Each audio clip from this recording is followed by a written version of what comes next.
দেখছো আমার ভাই কত বড় বিল্ডিং করছে। ওই যে দেখো, ওই যে সাইনবোর্ড। চাল চাল করে কই ঢুকতেছেন? হ্যাঁ, আপনার কারা?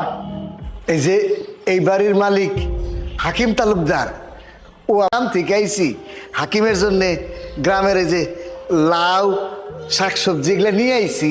এই আপনার মাথা ঠিক আছে? কোনোদিনই সম্ভব না। আপনি দেখতে তো পুরো গ্রামের খ্যাত মনে হইতেছে আপনার করে। আপনি কাজ করেন, আপনার ভাইয়ের নাম বলেন তো, কি নাম ওনার? ওরা যায় কন ওর বড় ভাই আইছে, যান যান। বুঝছি, আপনাকে মাথা নষ্ট হয়েছে। আমার যে স্যার, আপনি যে নাম করলেন, যদি কোনো কাগজপত্র থাকে তাহলে আপনারা দেখান, তাইলে আমি বিশ্বাস করবো, তাহলে ভিতরে যেতে দিব, আর নাহলে আপনাকে যাইতে দিব না। কাগজপত্র তো আপনি এক কাজ করেন, আপনি যারা খবর দেন যে তোমার ভাবি ভাই আইছে। ভিতরে যাওয়ার চেষ্টা করেন না। তোমার তো দেখি চাকরির প্রতি কোনো মায়া নাই। তুমি কি জানো হাকিম আমার ছোট ভাই, ওরা যদি আমি এই দেখবা। আচ্ছা বললাম তো, আমি ফোন দিয়ে খবর দিতেছি, দাঁড়ান আপনারা। ম্যাডাম, এই যে দুইজন বয়স্ক লোক আইছে, আর কইতাছে এরা নাকি স্যারের বড় ভাই ভাবি, কিন্তু অনেক ঝামেলা করতেছে ম্যাডাম।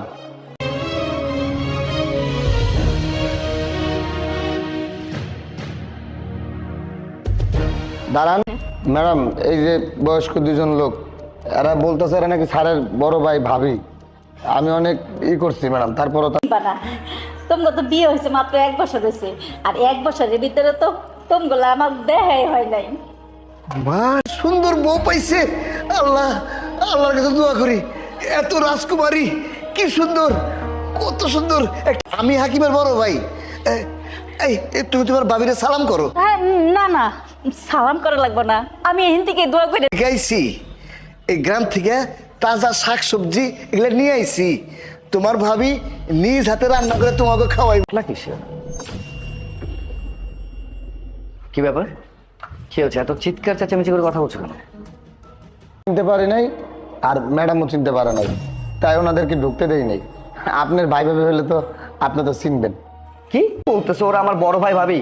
আমি ভালো মতো জানিও না এরা কারা। এই যে কারা আপনারা, আর এখানে এসে কি বলছেন? আমি তোর বড় আরে ভাই, আপনারা কারা? কোথা থেকে আসলেন? আমি তোর বড় ভাই মফিজ।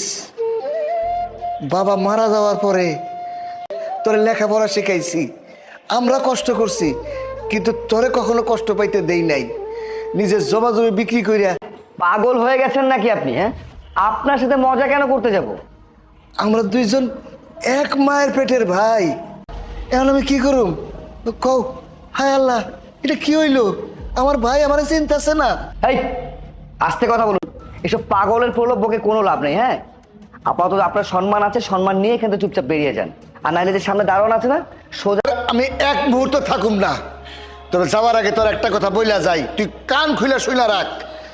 তোরা যদি ছোটবেলায় লেখাপড়া, তোর মতো একটা বেঈমান ভাইয়ের পিছে আমি আমার নিজের জীবনটা উৎসর্গ করে দিচ্ছি। চলো বউ, এই বেঈমানের বাড়িতে আর চলো, কারা না কারা এসেছে।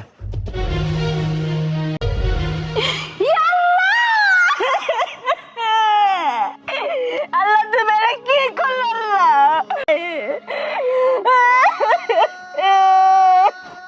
ভাইজান, ভাইয়া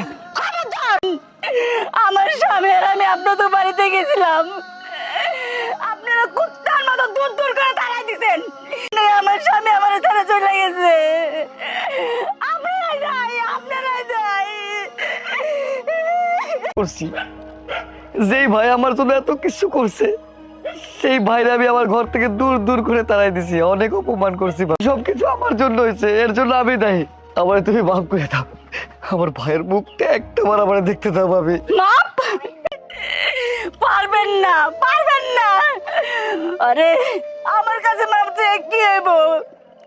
মাপ ক্ষমা করে দিব আমি। আপনি করে ভালো ভালো করতেছি, আপনারা এখান থেকে চলে যান, চলে যান।